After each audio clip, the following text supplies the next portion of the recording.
What's going on, rock stars? Welcome back to another episode of The 1% Life. I'm your host, peak performance coach and trainer, Joanie Dillon. Today, we are talking about personal growth and development and why it's so dang hard for people to just step into. So if you're joining us live on Facebook, let us know where you're tuning in from.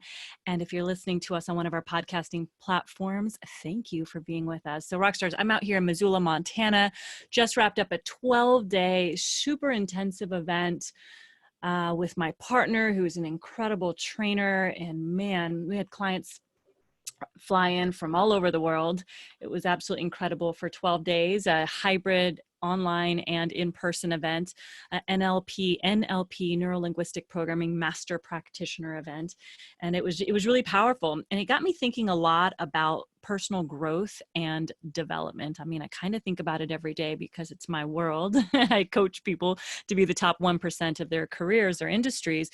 And it took it to another level because one of the things that we got to experience in this event was personal breakthroughs. Now, because there was an odd number of people in the event, I actually got the honor of being the coach and the client, as these rock stars got to really hone their skills on how to take somebody through an individual personalized breakthrough, which was about 6 to 8 hours for most people inside the container of this event. And it was a really, really, really powerful thing. And so my personal breakthrough was on personal growth and development. And I battled it. I might have talked about this the other day because I really wanted to do a business breakthrough event.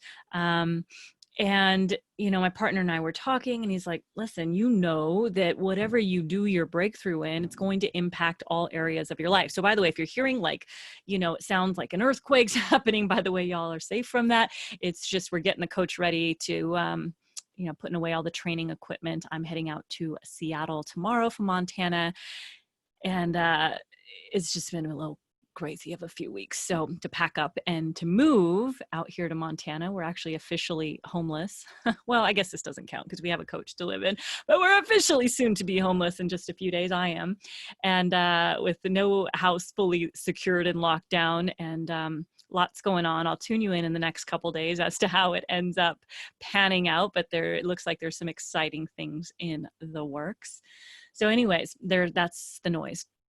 Now, so personal breakthroughs were on my mind, and I hesitated to doing a business breakthrough or a personal growth and development breakthrough because I was like, everything in my world is just business, right? My clients, my up-leveling of myself in regards to business, how to be a better leader, a better influencer, how to get to help more people in the world break through their stuff and create so they can go out and create a bigger impact in the world, right?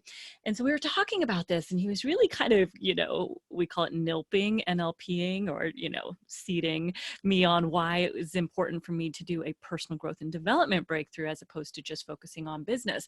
And so I did, and I'm so grateful that I did, because number one, it impacts every area. When you work on who you are, not in a context of health specifically or business specifically or relationships specifically, but on what is it that causes you to show up the way you are showing up in all areas of your life, different areas of your life in particular, but also like as a whole, because how you do anything is how you do everything, right? How you do anything is how you do everything. It's just how it is. And if you're noticing that you're showing up a certain way in your life in one area or another, let's just call it career. Again, you're showing up in that area in all areas of your life that way. You just maybe haven't quite realized it yet. So I finally leaned into this personal growth and development thing. And like I said, it was magical. And I realized that there were certain areas of my life in my personal world that was impacting my business life, that was impacting my relationships. And there was this resistance to work on that side of things because I thought it wasn't going to move the needle enough in my head, right? Like that was the story I was telling myself, was it's not going to move the needle enough. And boy, was I, telling myself just a ridiculous story.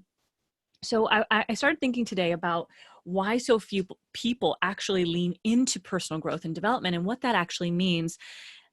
first of all. And so what I believe it means, so back in 2009, I found the world of personal development. I partnered with, it was actually a network marketing. They called themselves a direct sales company at the time. I had no idea anything about that world until then. And I ended up paying like I think it was like $28,000 to be part of this network marketing company that taught you how to leverage the power of your mind to create the outcomes that you want in your life. And they had a couple different courses, or one course in particular, and then events that people would go and attend around the world, and they'd bring in incredible influencers like Lisa Nichols, who was in The Secret, John Assaraf. I mean, just amazing people. Well, I never got to fulfill upon those events. The company ended up going under before any of that happened for me. And yet I never take that back. I'm so happy that I invested that money, because it was the catalyst to my journey in personal growth and development.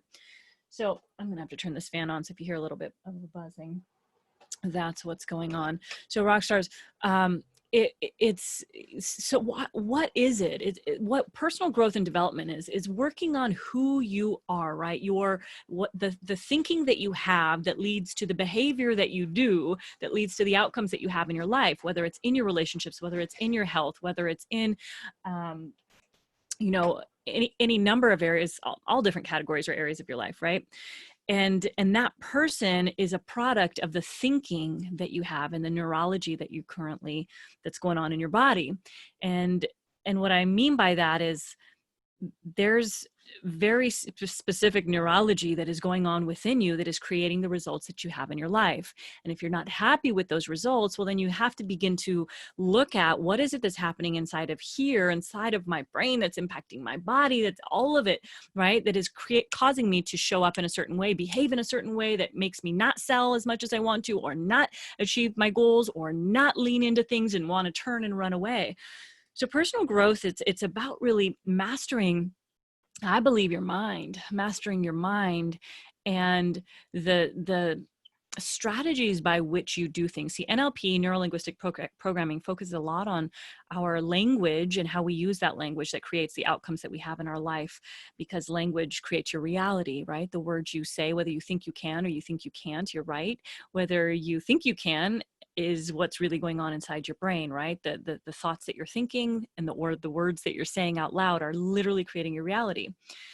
And then so neuro-linguistic programming focuses a lot on the language as well as strategies, right? The strategies that you run in your life, everything that we do is a strategy, right? How you love somebody is a specific strategy. How you get up in the morning and get ready, there's a strategy to that. How I get on here and podcast, there's a strategy, whether I'm sitting in Missoula, Montana in our motor coach, or if I'm in Seattle, or who knows where I'm going to be in the next couple of weeks, right? So there's a strategy to how I go about doing that, right? What is it that I without going into strategies in very specific detail, but it's all a matter of how I process, or how you or all of us process information through all of our senses, that causes us to, maybe see something or hear something, and then it causes a specific reaction that we do, a series of different events that causes you to actually pull the trigger, do the behavior in particular, whether it's brushing your teeth, like I said, making dinner, riding a bike, going to the gym, how you get ready to go to the gym is a strategy. So why I believe that so few people really resist personal growth and development is because what it requires is you to look at I'm just going to say it. It requires you to look at your shit. I couldn't put that in the title, unfortunately. I don't know if Apple iTunes or Apple Podcasts would have accepted it, but it causes you to look at your shit. Not only does it cause you, it forces you to. And, my shit really came to the surface in the last week in many, many ways. And when you have to look at yourself in that way, it's ugly. It's not pretty. It's not pretty. It can be very, it can feel self-defeating. It can feel like you're being attacked. It can feel like, that's not me. You start to get defensive. And that's really going through that and looking at that and then working through it is on the other side of that is where the real growth happens. Right. And I think that too few people are really far too few individuals are willing to look at their stuff. In relationships, it's always, no, it's your fault. I mean, I'm guilty of it, man. There's something right now. My partner's like, will you be at cause for that? Like, meaning to accept responsibility instead of blaming. And as much as I know, I don't even want to call it theoretically, but I mean, I coach this stuff. It was just, I'm like, I'm not ready to go there yet. So like, I'm not ready this in the moment of something else. Like, I'm not ready to say that I did this, right? Like, it wasn't, because in my eyes, it wasn't me, but really I created that experience because, number one, I believe that I create all experiences in my life. I create all, whether it's conscious or unconscious, there's some part of me that is creating every single life experience that I have, good or bad, doesn't matter. And that can really feel tough for some people. It can be a real hard, thing to swallow. It's not fun, because once you see it, now it's in your awareness, right? Now it's there, it's for you to look at. And it's like, now what do I do with this thing? This isn't who I want to be. I'm not happy being this person. I know that I should be somebody different. I know I should react in a different way. I know I should have, maybe, said things more politely, or whatever the thing is for you. Or, think about relationships are really easy to look at because our partner is is the mirror for us. Did you know that your partner is actually a mirror of you? All that which needs addressing and needs looking at and is unresolved within you shows up through our very close relationships. And that is why we feel very confronted by our significant others in our life, because they are actually that thing within us that is unresolved. And I remember having this conversation with someone in my family who was just so. It's like, nah, I don't think so. No, I don't think so. Because, she just couldn't accept that her significant other was that part of her, that there was a part of her that was being mirrored through him. And she said, there's no way. I'm not selfish. I'm not this. I'm not that. I'm like, are you sure? Because literally when I'm hearing this as an outsider, I'm like, every single thing she was saying about him was everything that one could say was within her, right? And again, we're looking at things and filtering things through our own lenses, right? Our own, I'm taking in information. You've heard me say this before. Every second, 11 million bits per second of data is coming in. Our conscious mind cannot process all of that through our senses, right? It's coming in through our eyes, through our ears, through our sense of smell, through our taste, through our kinesthetics, right? We cannot process it all. So what do? We delete, we distort, we generalize this information based on what we know and what we have known from our past and the filters that we have. So really what I'm seeing in somebody else is only what I'm seeing in them and not what somebody else sees in them, because I'm seeing them through my own personal filters. And she was seeing her significant other through her filters, and therefore it was an ugly thing. But as a bystander, I'm seeing it. I'm also seeing it through my filters, both of those individuals separately, and a little more, impartial, right? I guess is the word. But still, I could see, like, man, that's your mirror image. Like, you just can't see it.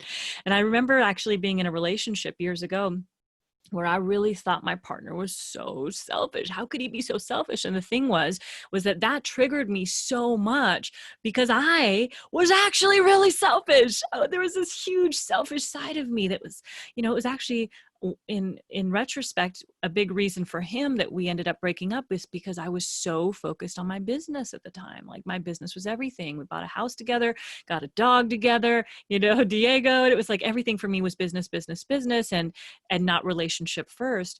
And yet I started seeing him through the same lens through which he saw me, because we're each other's projections. So we talk a lot about this in my coaching programs about perception is projection, right? What you are perceiving is simply based on a projection that you have. What you're projecting is what you are perceiving, and what you are perceiving is what you're projecting. It's pretty powerful. So this is a really, when I think of personal growth and development, I've personally committed to a lifetime journey. I've committed to a lifetime journey. And yes, I need to be called on it. Yes, I need to have, my partner say, are you willing to do the work? Because I feel like you're just blaming me. I'm like, oh, shoot. Yep, I am. I totally am. Like, get at cause, right? Like, what's your role in this? What's your responsibility in this? What is, and then it's like, okay, what is it? What led me, or for what purpose did I create this thing in my life? For what purpose did we create this, this conversation that went not so good, or this argument that went south? Or for what purpose did I create this chaos and this craziness in our world out here in Montana that like we're actually choosing to just surrender to and say, wow, okay, like the right home is coming to us, and it's all working out perfectly, easily and effortlessly, and just how it should, and we're surrendered to it. And again, I'll explain more of those details in upcoming days, but if you can accept, I'll give you an example. So we had one individual in the coaching program that during the breakthrough, my partner walked in, and he and another gal were coaching. A gal in the group was coaching this gentleman, and he was really, really battling, like really resisting. And it was like very combative almost from what I hear. And, my partner said, are you willing to be at cause for this? Because he realized there was just a week ago, he had no clue that there was this massive trauma that had occurred in his life. And this was something he had been living with for, I think, 50 years, he said. And when he just found this out, right, when your unconscious mind brings to the surface things that have been repressed, knows that it's time for resolution in this. So his unconscious mind knew that he was going in for this training, that part of this training, there was going to be a massive breakthrough opportunity. So the unconscious mind brought to resolution that thing that had been repressed for 50 freaking years, that actually had been impacting every area of his life. And so he just became aware of this personal trauma as a child, and now is forced to look at it to see the quote unquote ugly in it. And now you're telling me as my trainer to accept responsibility for it? What? Right? Like, how is that even possible that I can accept responsibility for this thing? And so he said, no, I'm not willing to look at it. No, I'm not willing to accept responsibility for it.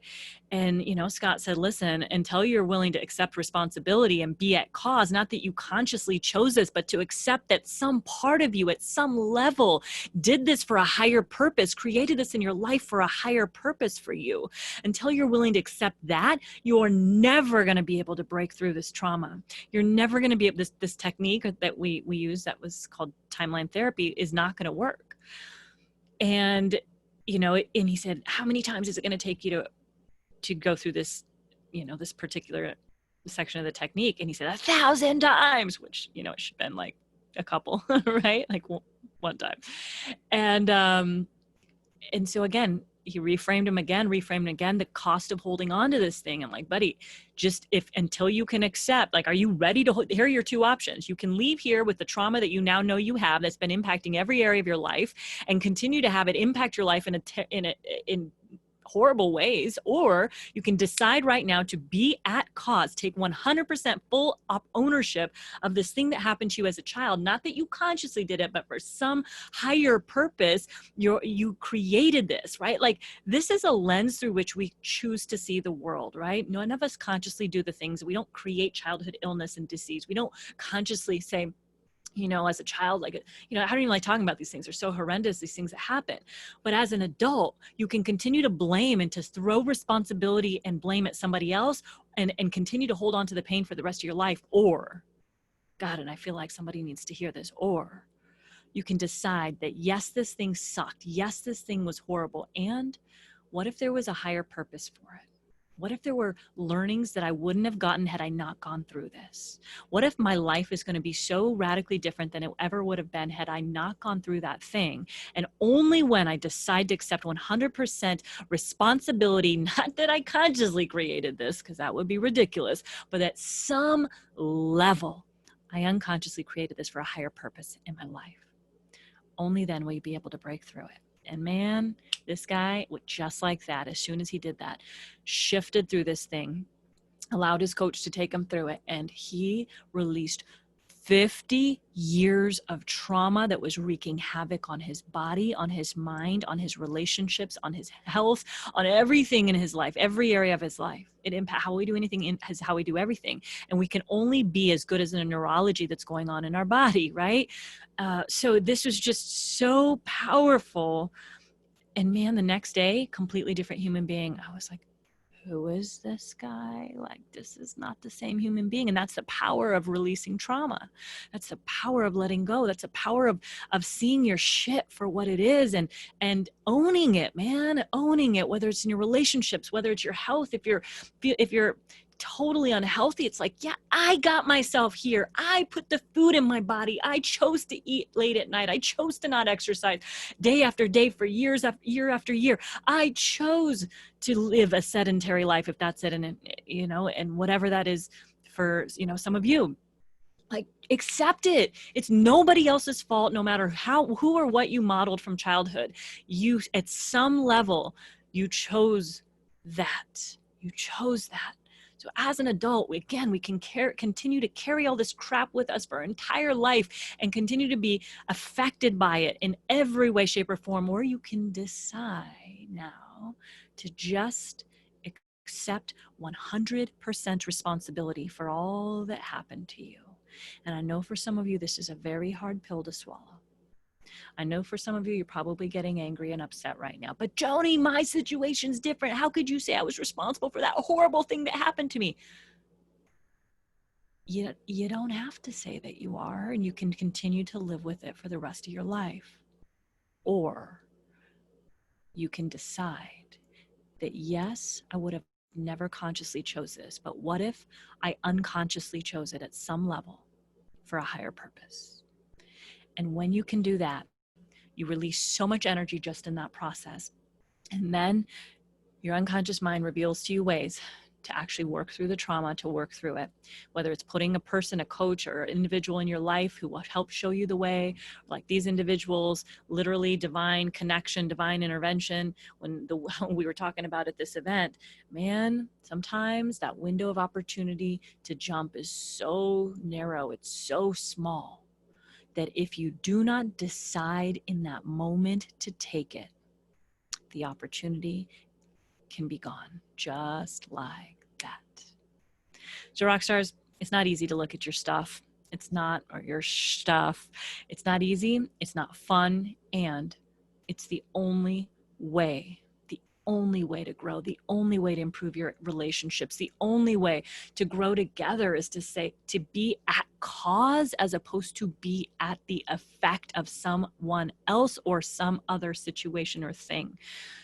Choose to accept 100% responsibility for everything in your life, because at some level you can decide that you created it, and that will be liberating to you. It will be so freeing, because you can let go of the energy that you've been holding on to and begin to work on the healing. Rockstars, living a life of personal growth and development and just committing to your evolution of consciousness, and requires doing the work. It requires doing the work and being the person who's committed to doing the work. It's not pretty. It can be really ugly, and it's 100% worth it. All right, rock stars, I'm going to head on out. Peace from Missoula. Get out there and change some lives tomorrow. You certainly deserve it, and they do too. And if you haven't yet found me on Instagram, find me at Joanie Dillon. That's JoAniedh. I know, there's an H in it. ILLON. And take a screenshot of this and tag me in it so I can see that you did. And let me know what you loved, what you liked, and what you want more of, rock stars. And leave us a 5-star rating and review if you got value out of today's episode. Please be sure to tag somebody below or to share this out. We value your listenership, and we're here to help people grow. All right, rock stars, get out there and be incredible. Unstoppable today. Peace. Bye, everyone.